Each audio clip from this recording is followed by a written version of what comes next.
శ్రీ కొణిదల పవన్ కళ్యాణ్.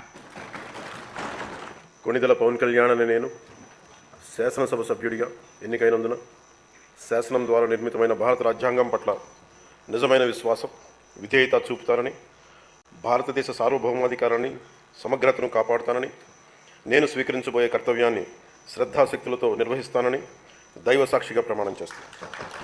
ఆంధ్రప్రదేశ్ శాసనసభ సభ్యుడైన కొణిదల పవన్ కళ్యాణ్ అనే నేను సభా నియమాలకు కట్టుబడి ఉంటానని, వాటిని అనుసరిస్తానని, సభా మర్యాదలను పాటిస్తానని, సాంప్రదాయాలను గౌరవిస్తానని దైవ సాక్షిగా ప్రమాణం చేస్తాను.